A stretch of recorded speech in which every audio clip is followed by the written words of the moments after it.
Good morning, everyone, and welcome to Fast Forward Diversity and Inclusion. We are delighted that you're all joining us this morning. My name is Hannah Wilson, and my co-host is... Say that again. Hi, I'm Isa Buencamino. And this morning we are hosting our fifth in our pilot series of 12 interviews. So our guest today is Sarah Dolman. Sarah is a senior lecturer. Hi, Sarah.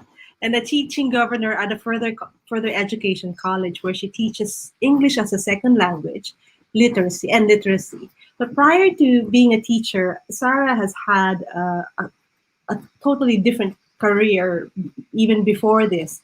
So she was a media professional. She worked for the BBC, as well as she was a director of the Terence Higgins Trust charity, which is the UK's leading HIV and sexual health charity.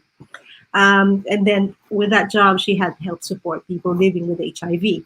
Now, equality, diversity, inclusion are her passion. I mean, working as a teacher now, she works with a lot of excluded members of society, and also she's done a lot of work in raising awareness of LGBTQ plus. I think that's the right way of saying it at school. So welcome, Sarah. Hello.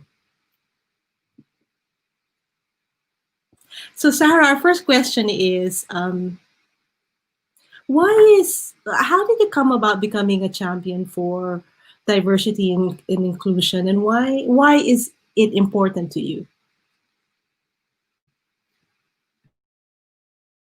Up to care about people. When I was a girl, when I was at school, I couldn't abide bullying, fairness. My mother was the daughter of a farmer and farmers and miners she came from, and she just brought me up very much to believe in fairness and integrity, and to be kind and to be nice and help people, to listen and to get to know people. So I think it was just in my natural makeup. And then as I've gotten older and lived in the world, I've just felt that it's quite an important thing to sort of to stick up for things that you believe in, or what's the point?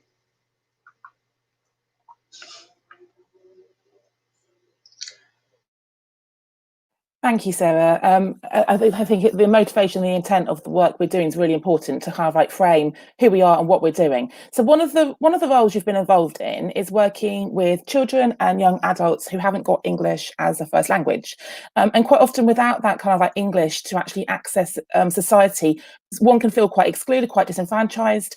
One can become vulnerable ultimately. So I'm wondering what some of the biggest challenges have been that you've faced, and some of the biggest wins about working with a group of people where English isn't their first language. Well, I think in an ESOL classroom, you get a very, very broad range of people. I have had everything from people who have been trafficked to people who are exceptionally wealthy and very well educated, people who are completely illiterate, next to academics, all in the same classroom. So a massive challenge there is the differentiation, perhaps not only of learning needs, but of life experience. You know, there can be a great disparity in how life has played out for people in terms of their experiences, in terms of their economic situation, in terms of what they've lived through. So I think that's got to be the biggest challenge that you face as an ESOL teacher in general, just that pairing of people. I think that's really interesting how you've characterised that kind of classroom, because what I'm hearing is the social hierarchies kind of get flattened, and actually the not having English is quite a leveller. So you've got people from all walks of life, all ages, all experiences, but they've got a kind of a common problem. I'm just wondering how we could apply that to other situations, because from a lot of the conversations we've had with the other advocates and allies over the last few weeks, power and privilege come up a lot. And this idea of hierarchical power structures come up a lot. And I'm just wondering, like, what lessons we can take away from that flattening of the hierarchy in a classroom.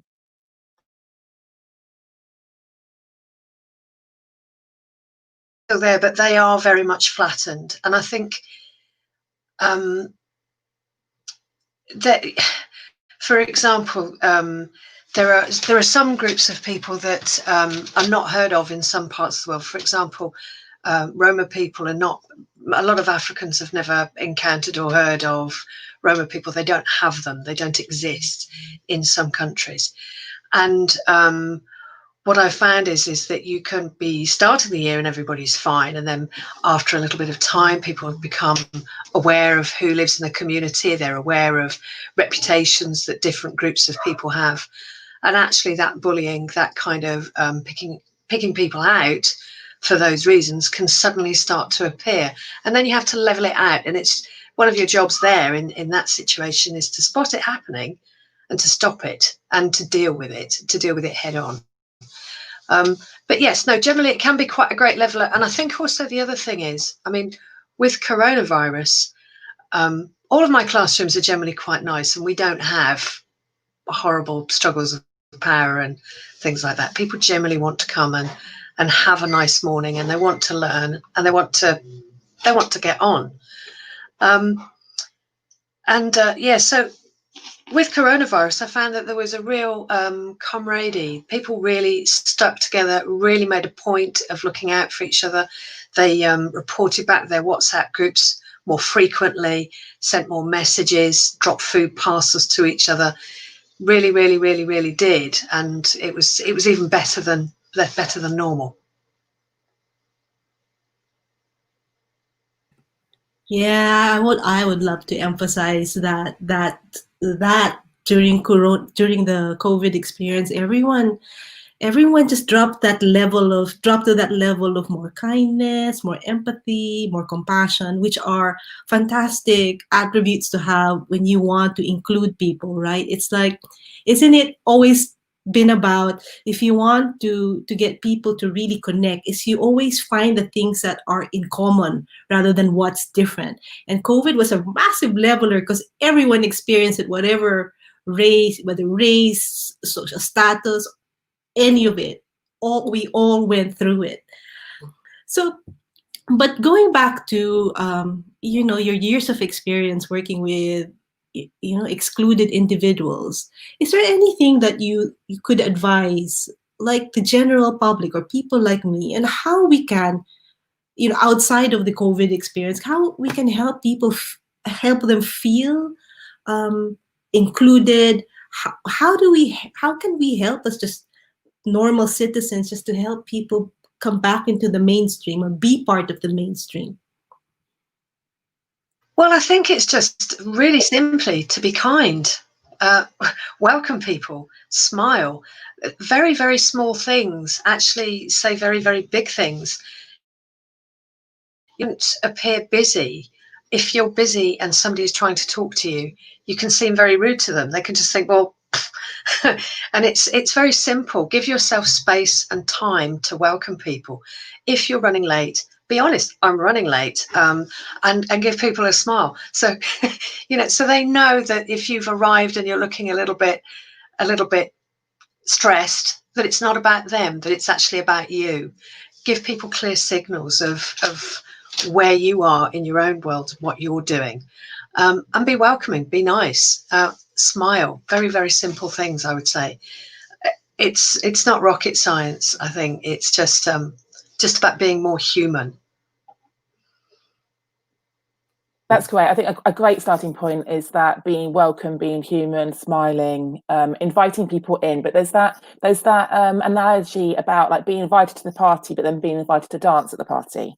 Because sometimes people might be invited into the space and into the room, but how do we then make people seen and heard to create that sense of belonging in the space? Because I think sometimes you can step into the space feeling isolated and marginalised, but you can actually still feel marginalised and isolated once you're in the space as well. Absolutely. I mean, I think if you're talking about how teachers do it, how do teachers welcome, I think it's primarily about how you hold your inductions. It's making sure that everybody feels introduced to each other. It's picking out the things that people like, what do they like, sharing those interests, then displaying those interests on walls. It's also about making sure that everybody understands what the rules are, very, very simply, but very nicely, and explaining that rules are there to be there for safety, to ensure that people don't get bullied, that people aren't left out, that they're there really basically to support them, and for their health and their safety.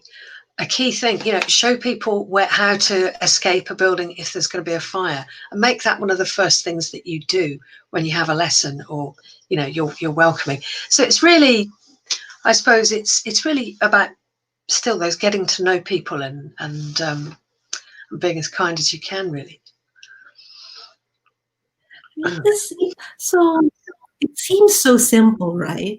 Being kind and just being nice. It seems so simple. Just do that, and things will be better. But how is it? Why do you think that, even though it seems so simple, that it's not simple, or it hasn't really, not a lot of people do it? I mean, do you think that generally people are afraid that they might do something wrong? Or from your experience, what has typically held people back from showing the kindness, showing the compassion?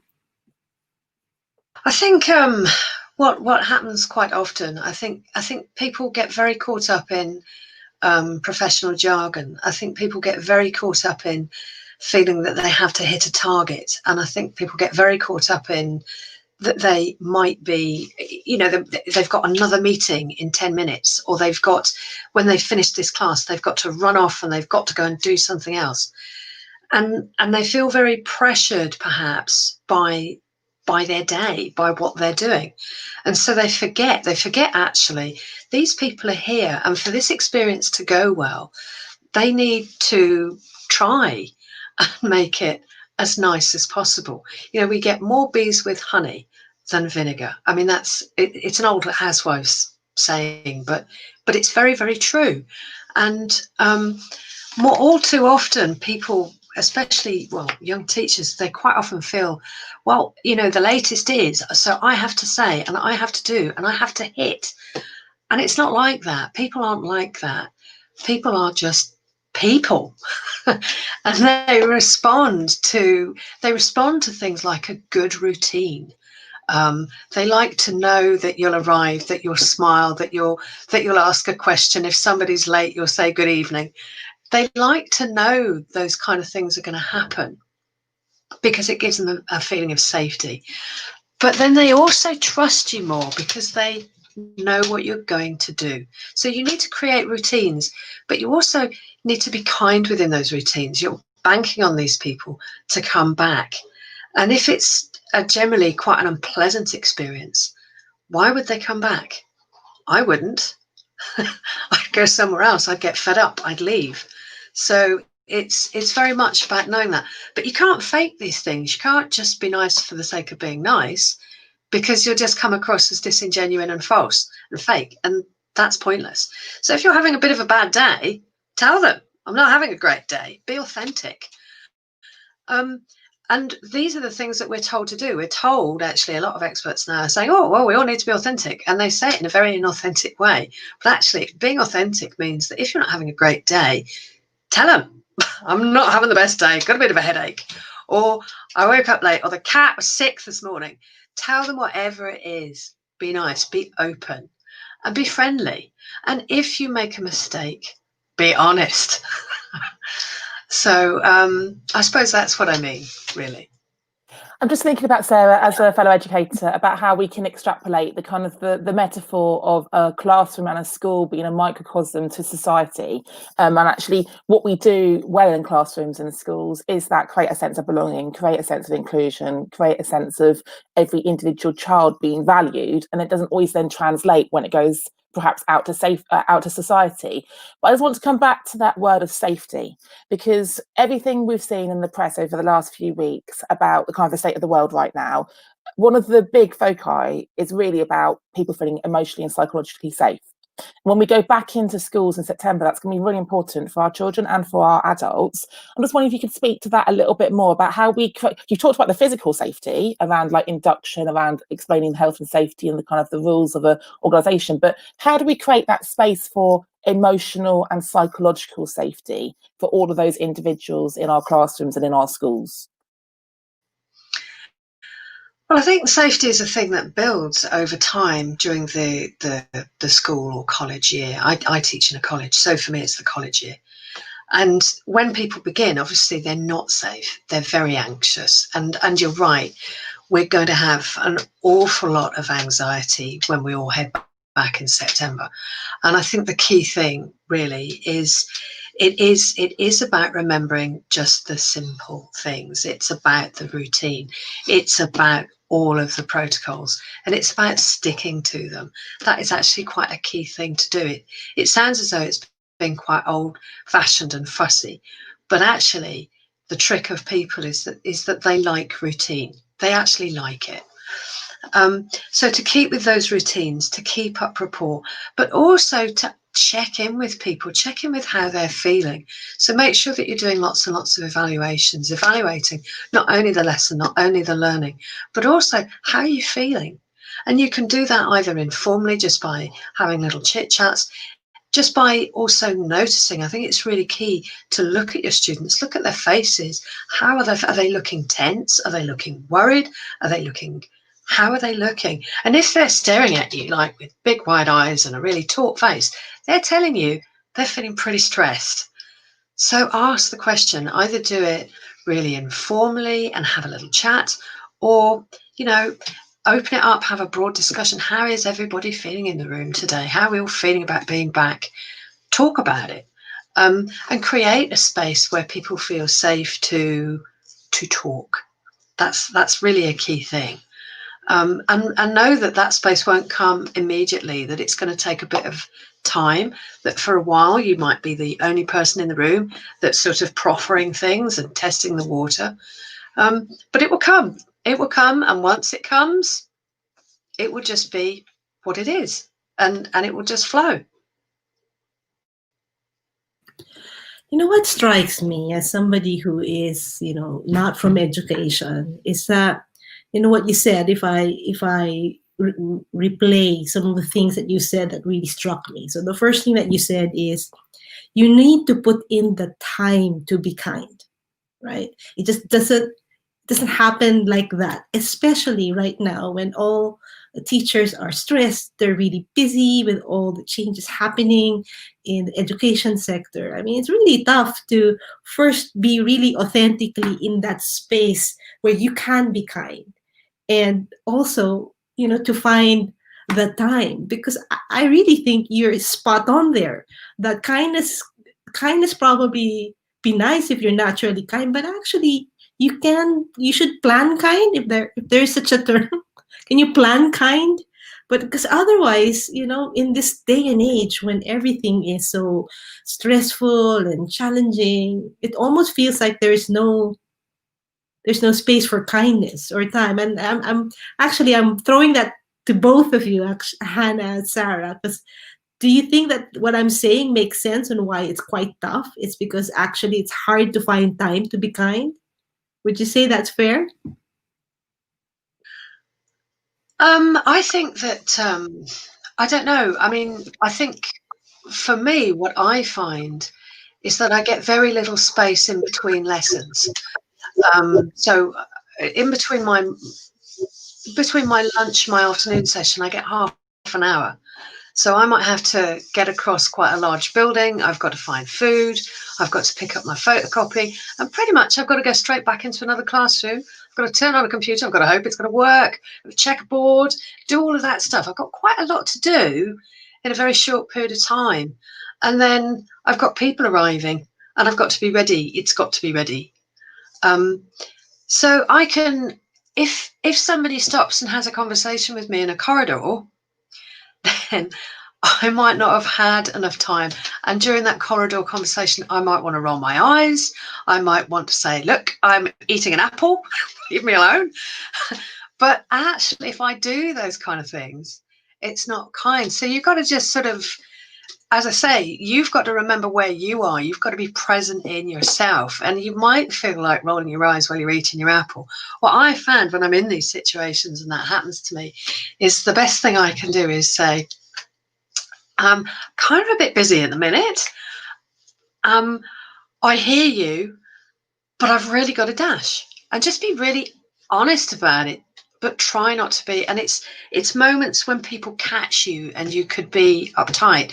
Say, for example, you've had that corridor where you've been stopped 3 times by 3 different people. You haven't eaten your lunch. You've dropped your photocopying twice. You've had to pick it up. You've just beetled into your classroom. You're about to be late. You're behind. You've switched on the computer and it says, this system has to reload.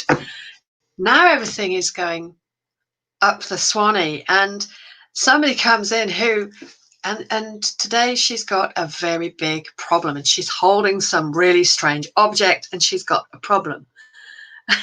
And you really feel like, not now. The thing to do at that moment is to laugh, because actually it's quite funny. You know, you've had this really stressful half an hour. It was supposed to be your break. Actually, it's turned out to be your marathon. Just enjoy the moment. Catch yourself. Smile at her. Welcome the weird object that's just come in the room with her. And tell everybody about the computer. Think about the exercise that you can get started with. And be nice. The computer will eventually work. The lesson will be fantastic. And everybody will have a nice afternoon. Catch yourself. Be in your moment. Relax. Those are my messages, and those messages are the same for people whether they're in a classroom or whether they're in an office.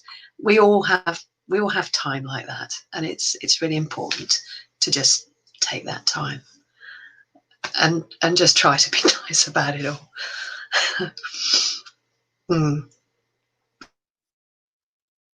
I think ultimately kindness is a value in a lot of schools, and I think at primary schools there's a real focus on being kind, and then as the children get older, perhaps there's a assumption that kindness has been instilled already, but it is a human value we have to keep going back to.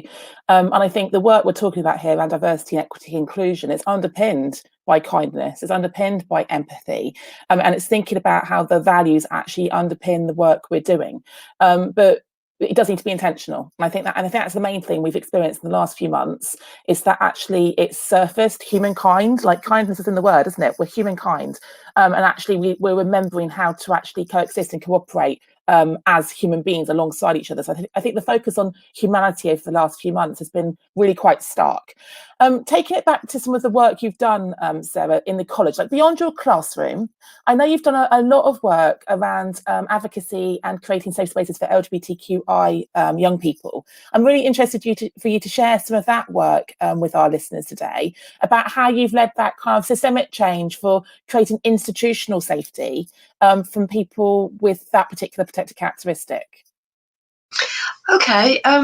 So in my college, I've done quite a lot of, I've designed quite a lot of training. I worked with Dr. Nikki Ward from Birmingham University and Dr. Petula Branley from, where is she now? She's just moved to Bournemouth, I think, Bournemouth University.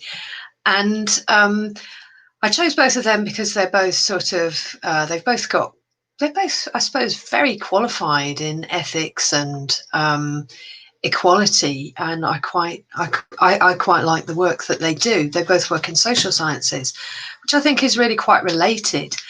So the work, the training that I deliver really encourages teachers. One of the things that we do when we're dealing with equality or we're trying to get something out there is we very often stereotype, and we very often stereotype people quite negatively. And this is quite a big mistake. And so I talk about some real things. I talk about superdiversity. Superdiversity is a phenomenon that we really see in Birmingham. You see it in quite a lot of cities. And it's essentially, primarily, we all come from a position of thinking that, you know, we live in multicultural societies. Well, multicultural societies are societies that are predominantly just inhabited by very large communities that are quite similar. So we might have large Pakistani communities, or we might think we've got large Jamaican communities. But a super diverse community actually has many, many, many different nationalities all living very close together. And within those nationalities, they are very diverse. So, for example, you take the Somali community, you will find that you'll have Somalians that are born and bred in Birmingham, born and bred in Mogadishu, born and bred in Holland, born and bred in, and you also have a fantastic range. And within that, so when you're saying that a particular group of people are homophobic or a particular religion is homophobic, well, actually, let's consider what super diversity adds to that mix, because actually it makes that group less homogenous. They become less of a clump of people with a similar value because they are very, very diverse.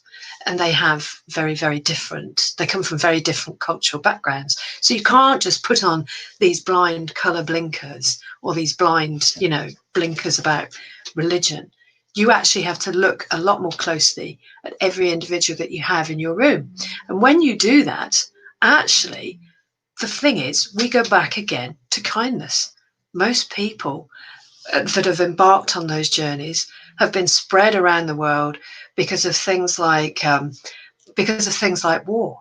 They've had to run, they've had to face persecution, they've had to face some really awful things. And actually, there could be a whole great long line of stuff that has happened. So you talking about LGBT isn't the biggest thing. It really isn't the biggest thing.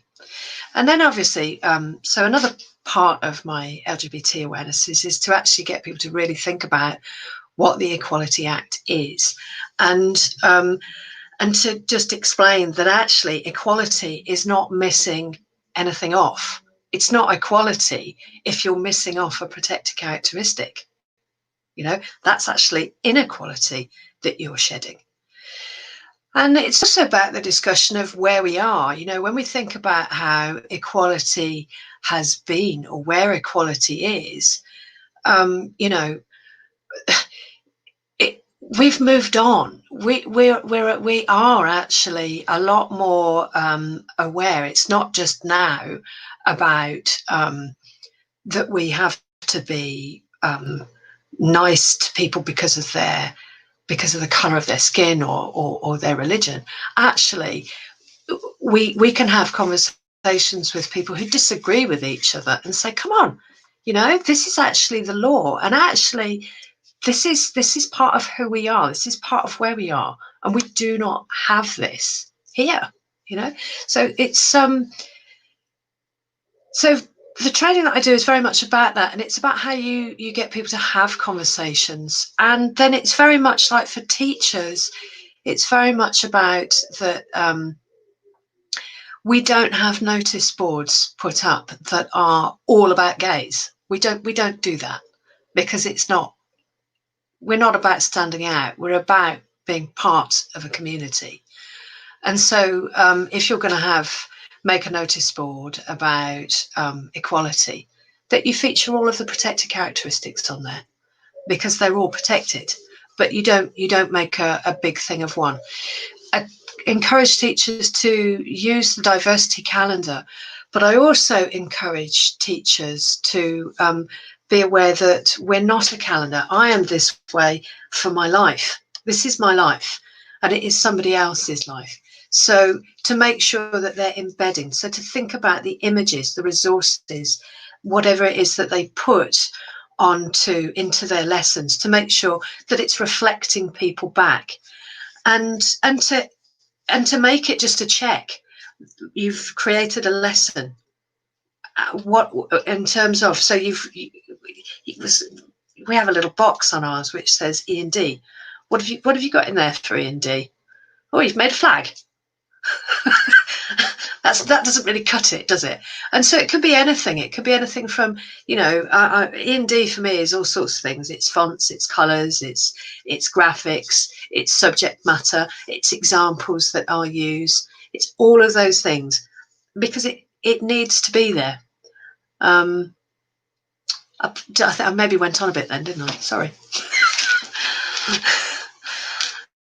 No, that's great, because I think like people have been thinking about this over the last few weeks. People are reflecting over the summer. A lot of the listeners are teachers, leaders, governors who are looking through for the kind of the way through it all, I guess. And I think at the moment a lot of people are in overwhelm because equality, diversity, and inclusion for some has become a very prominent thing, and perhaps they feel a little bit de-skilled or not empowered to do it. And what I'm hearing, Sarah, tell me if I'm wrong, is that you're leading with like community integration, community cohesion, and it actually being strategic. And it's that kind of, I'm visualizing a kind of a jigsaw. I absolutely agree with you about notice boards and schemes of work and lesson plans, that if it's spotlighted and it's in every single thing we do and it's seamless and it's that kind of golden thread, then it creates that jigsaw, that kind of that bigger piece of everyone's seen and heard and valued, and it's intentional. And I think what I'm hearing, and I think what for the listeners to take away is like it needs to be planned, it needs to be intentional, it needs to be purposeful. But I would like you to share some of the activities, some of the anecdotes you share with Isa and I around some of the things you do to mark perhaps some of those equality and diversity calendar days where you've done things a little bit differently. I've got the picture of the drag queen tea party in my head in particular. I'm wondering if you could just share some of those anecdotes with the listeners about how you have like created inclusion but done it in an authentic way. Yes, so so Stonewall have a thing where they encourage people to have a tea party, equality. Essentially, it's about getting people to take time in their day to sit down, have a cup of tea and talk about equality, which really sounds like something that most people would like to boil their head rather than do that. And so I thought, well, how can I make this a bit more fun? And I thought, I know, if I got a really nice drag queen, everybody loves a drag queen. Well, they don't actually. Some people really hate drag queens. So I took myself off to the local gay bar very furtively one Friday lunchtime, and found a drag queen who was really, really, really very nice. And I just thought he'll be marvelous. And I thought, will he say yes? And I thought, yeah, he'll say yes. And sure enough, he said yes.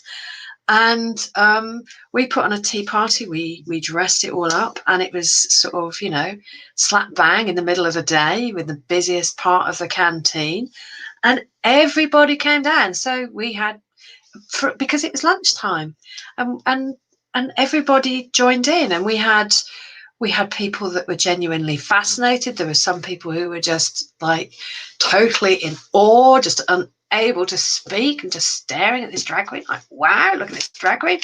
There were other people who were annoyed, who didn't like him, who just wanted to say some horrible things, and that was pretty interesting.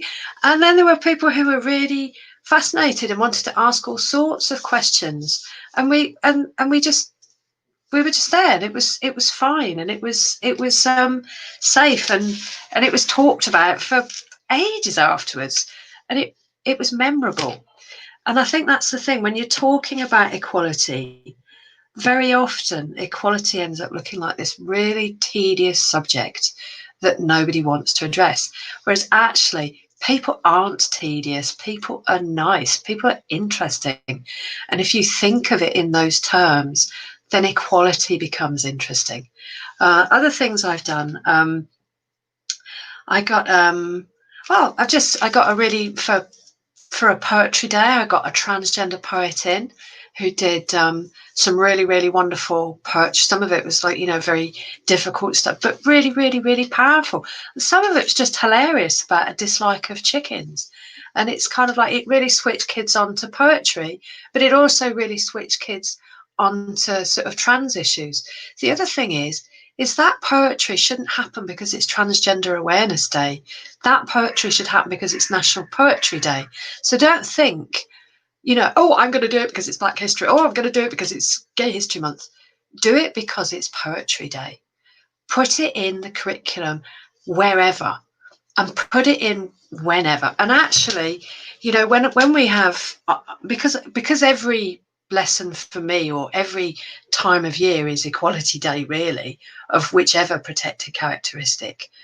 I perhaps don't always make as much noise around are celebratory days, because I'm constantly making a noise, but not to the point where it grates, to the point where it actually causes things to flourish, if that makes sense. No, that does. I'm like, I wish I was invited to that tea party. That sounded so much fun. Right. So I want to ask you about safety. You know, how to teach in safety. And I'm asking this from the point of view of a mom, you know, an adult who I have somebody in my life who's a young person who is transitioning. And it was because this person is in my life that it dawned upon me some of the safety issues around some of the things that I need to put in place to keep this person safe. So even things like, you know, when we go on holiday, you know, which toilet is this person going to use, and little things like that. And I'm asking also from the point of view of Filipino. I have Filipino friends watching this webcast now, where we don't have anything like this back where I come from. No one teaches teachers how to do this well, right? So from the thinking about an audience that does not have anything at all, what are the things that they can do to ensure that young people feel safe, are safe? At schools. So so the first thing to do with somebody who is trans is to trust them. You know, if they're telling you they're trans, it's not your job to judge. It's your job to listen. That's it. Listen. And if they request help, if you can lend it, if you can extend it, give it. As for and that's how you keep people safe. You give them a place of safety. You become a thing that is solid, that is dependable, that is reliable, that is kind, that is there.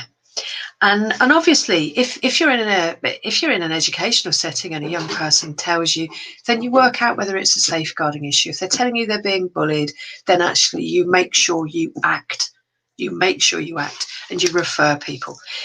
Isa, for the person in your family, what I would say is I would actually look and see what area are you in, what part of the country, because I would get in touch with your local. I would get in touch with any your local LGBT charity, and I would actually say, you know, if there's a particular support group that they could recommend for your person. As for bathrooms, I think bathrooms are a thing that trans people themselves work at, and your job as an ally is to say that you're okay with that, to have the conversation. The great fears about using different gendered bathrooms, and you can find that even years after people have transitioned, that they may revert back to other bathrooms if they don't feel safe. So if you're ever in a situation where you're with them and they just say, I'm just popping to the loo, it's like, I'll wait here by the door. You know, it's a simple thing, isn't it?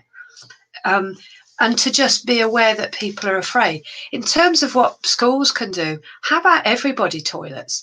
Everyone's got this whole thing that toilets really get on my nerves, because the thing is, right, there isn't actually a law about who can use which toilet.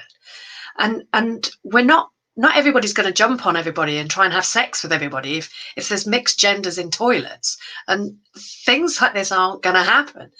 But I think what we can do is if we trust people to have everybody toilets, you know, then actually we're also starting to create better situations between men and women as well, aren't we? And we might see a decrease in things like domestic violence. You know, teaching respect and teaching kindness actually solves many problems. It doesn't just solve homophobia or transphobia. It can also potentially solve, you know, domestic violence. It can potentially solve attacks against people with disabilities. It can just fix an awful lot of stuff. We might just happen to live in a better world, you know, and that's not about being necessarily, you know, au fait with every equality term. It's about that very simple stuff of being kind, of being thoughtful, of being respectful to each other. You know, it carries a lot of weight in every part of life.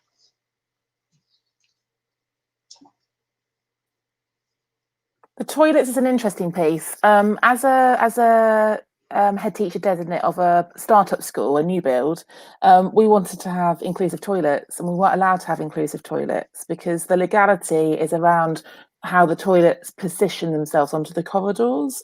And if you have individual cubicles where the doors open onto the cubicles, then that passes an Ofsted compliance check. Oh. Whereas if you have toilets that you go into a kind of a shared area. So I had this vision of having inclusive toilets, and we weren't allowed to have them. So what we did, we designated the rather than having a disabled toilet, we had inclusive toilets with a transgender symbol on and inclusion symbol on around the building. So we had toilets you could then choose to use. And it was just one of those things that going through a kind of a look at the Equalities Act, thinking about how to intentionally create a school that was inclusive from the get-go. Because I think one of my problems as an educator is people are reactive to, I've got a trans child joining me, what do I need to do to make my classroom inclusive? Whereas if we flip it and we think about how can we make our classrooms inclusive in the first place so that anybody can walk in and feel welcome, and I think that's something for us to kind of like, we need to invert it sometimes. There's two things I want to pick up. I'm going to go governance first. So we've got a lot of governors who listen to the show because they are part of the educational leadership team in schools, and quite often they come from community and businesses, and they want to know what they can do to help schools. And I know that you're a governor, and I'm just wondering what tips you can give to our governors listening today about how they can support schools and help kind of drive the EDI strategy forward in schools from a governor's point of view. Okay, I think one of the things that the first thing that governors should do is they should actually try to get to know their student body. And the best way to do that is not as a governor. And they should go like a secret boss. They should ask if they could just come and volunteer in a couple of classes, but just do it like they're interested in being a classroom assistant. You know, seriously, because governors scare the life out of teachers. So don't tell them you're a governor. Just go along and really open your ears and eyes and look around and try and enjoy the classroom. And you'll find that a teacher is more likely to be honest with you about something that's happening or the way that something is run. But you'll also get to meet the people, the people that are going to the building to do the learning. You'll get to meet them really, and you'll get a better sense of them. Also, when you're in meetings, it's a fine line between asking what is considered a strategic question and a managerial question. And I think the thing is questions that I think are very key. I think it's important to ask questions. And if you are not sure why something is occurring or why something is done, ask the question. And very often, I think a lot of school leaders will say that things are really, really, truly wonderful because they do want to impress governors. And I think that's understandable that they want to impress governors. But just ask a couple of questions. It doesn't hurt. Also, when people are talking about equality, if you're not sure what something like intersectionality is or super diversity or what the protected characteristics are, say so. That's really, really, really a good thing. Ask for training. Ask questions about it. Learn about it, and enjoy it. Because and this is another reason why I kind of do like some of the words we use, but I don't, because they're the first thing that gets criticised about equality. Oh, you've got this whole great big language, and I'm scared of getting it wrong. Don't worry about getting it wrong. Ask questions if you're not sure what things mean. Don't worry about remembering them. The key message, the key takeaway for equality is to be kind, to be welcoming, to be congruent, to be warm, receptive, and strong, actually. And just to follow up, we know we've got a new RHE policy coming in, a new legislation for education. And I'm sorry, there's lots of acronyms here for the non-teachers. So there's been a lot of reform in education around how we teach sex education, how we teach healthy relationships in particular. I'm just wondering on your thoughts there, Sarah, about how the system's actually changing and how schools can prepare for teaching that suite of things that are so important in a better way, but how the governors can upskill themselves on how to walk that path with the schools perhaps as well. Any thoughts on that, Sarah? Sorry, what exactly is your question? About how some of the governors in the thread are asking about the fact that with the implementation of the RHE policies that are coming in, what are the implications for governors perhaps for their awareness around the PSHE type curriculum in schools and that kind of statutory responsibility of schools to teach it?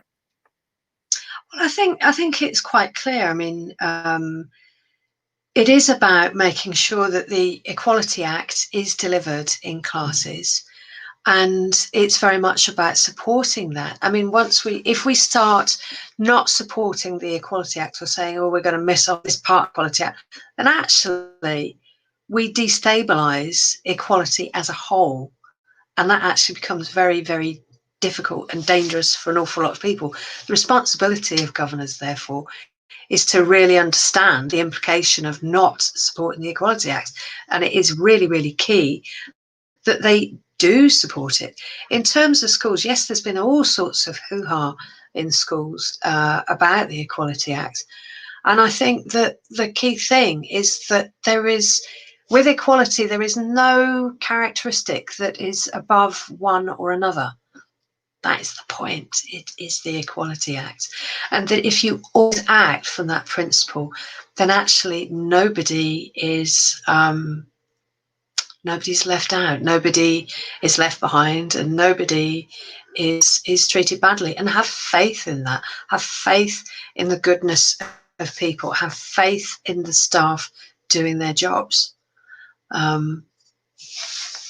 And yeah, I think that we're going through lots and lots of processes. So we have a question from the chat group from Jackie Purnell, and she's asking, what advice do you have for those educators that are working in areas where there is a strong cultural pushback to teaching and exploring gender diversity? I think it's really, really, really simple. Are you talking a cultural pushback, or are you talking that it's coming from a religious angle? I mean, they're different things. But I think essentially it is very much that this is the Equality Act. This is the law. These are the British values. This is what we teach. It's part of our government remit to teach both of these things. They're enshrined in our law, and it is actually about creating a place of safety. If it's in terms of religion, there is no God that says anywhere that anybody should ever be cast out. It just doesn't happen. Don't get into religious debates with people, because you're never ever going to win. People are always going to want to believe, and it's their religion. It's sacred to them. So be respectful of it. But it also, by the same token, there is no religion anywhere that ever says anybody should ever be cast out. It just isn't there. It doesn't exist in any book. But don't get involved in that debate. If people want you to get involved in that debate, the thing to say to them is, it is between them and their God, not you and their God. Really, just close it down. Don't get involved in that conversation. And that is a key takeaway. That's a key thing that I say to my teachers. It is between them and their God, not you and their God. Okay, just leave it with them. Trust God on that. If we're going to get involved with God, and I found that it works. You know, I talk about LGBT in the ESOL classroom, and I found, yes, I might have students who at the start of the year can seem to be quite homophobic, but by the end of the year they're pretty much fixed in terms of that. Even if they're still homophobic, they know not to be that in that space, and they know to be respectful, and they understand that there are implications if they are. I'm not trying to convert anybody into liking LGBT people. That if they wish to dislike people, that is their choice. But it's my feeling that a heart is no place for bitterness. So really, I don't agree with holding on to any hatred.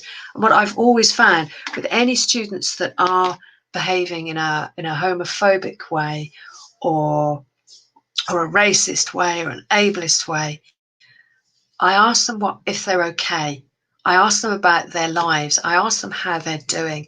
9 times out of 10, something untoward. They're quite unhappy.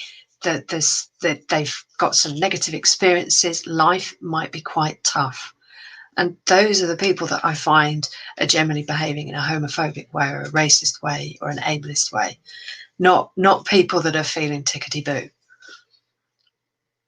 So you just try and help them with that. That's all you can do. You can just help people along, and it's not your place. That's a really good point, Sarah. And ultimately, it's like you say, it's not about judging people who are behaving with the isms, the prejudice. It's about re-educating, raising that awareness, but changing the behaviours we're seeing. Changing the beliefs is harder, isn't it? Because the people have quite strong belief systems, but how they manifest in classrooms, in schools, in society, it's the behaviour piece we need to address. And a question that keeps coming up is that we're hearing a lot about allyship and how to be an inclusive ally. And there's lots of we need to be better allies, but people need a bit of guidance, a little bit of help on what does that actually mean? So what are some of the tips from you to the people listening about how people can step up and show up and speak out, and be an ally to help move some of this work forward? Okay, so support people. If you've got one teacher speaking out and trying to change, then join them, agree with them, ask them questions, just go with it. Also, look at to be a good ally, you could do all sorts of things. Schools can do things like they can set up societies, whether they're societies, for around race, or whether they're around religion, or whether they're around sexuality. You can set up forums that people can join. Emails, a lot of people put pronouns at the end of emails, and so it's to highlight and indicate that it's an issue there. But the key thing is, I think for me, a good ally is somebody who may not necessarily like me. They don't being a fan of mine is not a prerequisite. You don't have to like somebody. But when something you're having maybe a topic or a discussion, an ally is somebody who will stand up and speak up on behalf of that topic with you, and they will attempt to agree with you, or they'll attempt to develop it with you. And if they don't know what to do, they might come and ask you. They might talk to you about it. They might read about it. So an ally is somebody who's interested, who tries, who's not necessarily trying to be your best friend, but is actually just trying to get going with it. Somebody who's not afraid to make a mistake, because you might make a mistake, and it's fine if you do. Just to pick up on that, Sarah, so Isa's done loads of work in the corporate spaces around affinity groups, and sort of really thinking about staff in adults in spaces, and how you have those advocacy kind of groups. And I'm just interested from a kind of a college perspective, these groups you're talking about, are they students, are they staff, are they parents, are they mixed? How do you build the relationships and the bridges perhaps between those different stakeholder groups about what allyship looks like through the whole kind of wider community within an educational institution? Well, I think it depends. I mean, it's things that you can advertise on your social media. I think it's things you can advertise through news groups. They'll put on notice boards, mention in assemblies, round emails. It's however you want, Yammer groups. It's however you want to do it. There are so many horses. How do we communicate? What horse for course do you wish to pick? And it's about what fits. One size doesn't fit all. Some people really enjoy social media, and they'll find that allyship works really well via social media. Some people want to do it through sport. They want to play football. Some people want to go shopping. and I think it's about knowing your audience, whether it's a classroom or whether it's this group. It really makes no odds. It's about knowing your people. What do they want to do? What do they like? What don't they like? what common grounds have they got? So it's getting to know them and them getting to know you, and it goes back to relationships. Have faith in relationships and kindness of people, and it will just evolve. But it also does take planning. It also takes somebody to say, yes, I'll be there at 10 o'clock every week, and for that person to be there every week at 10 o'clock. It is also about that, about having people making their own commitments and encouraging people to do that. So, gosh, it's very quick. I think we only have a few minutes left, Hannah. So, Sarah, what are the key messages that you want people to take away from our conversation this morning, you think? I'd like to firstly say thank you to everybody for being an ally. I personally really, really, really appreciate it. I think you make the world a better place. And I am really thankful that you're there. And I would also like to say that when September comes, or when people are starting back to work with coronavirus, be kind. Remember where you are in your world, in your day. Give yourself time to think. And if you're feeling frightened, just try to give yourself space to relax, to calm down. And if anyone is ever stuck with any equality, they can get a hold of me via any of you. I really don't mind. I'm more than happy to come and help, to come and talk to people, to share my experiences, deliver my training, whatever else. Anything else? I hope it's a sunny day. I hope the weather improves, and I hope we get some sunshine in August. Those are my takeaways. And that's it, I think, really. Oops, and I keep going the wrong way on this. Sorry. Thank you, Sarah. How about you, Hannah? What are your takeaways? I think the word that's in my head from our conversation today, Sarah, is hierarchy. And we haven't necessarily spoken about hierarchies per se, but we've talked about there's no hierarchy of diversity. There's no hierarchy in protected characteristics. Is something you said in your own words. And then thinking about that ESOL classroom, where is it just a real leveler about that kind of every single human being having equality in that space. And I think for us as educators to really go back and think about the invisible and the visible hierarchies we have in our institutions, because we have such a stacked institutional hierarchy when it comes to power and privilege of the adults in the building, and we then have those sometimes in classrooms. There's a unofficial hierarchy as well. How can we go back and just really look differently at people in our organisations and be aware of perhaps power and perceived power and the privilege in those organisations as well. That's what I'm kind of just processing, having to listen to Sarah today. How about you, Isa? What's the main thing you're going to take away?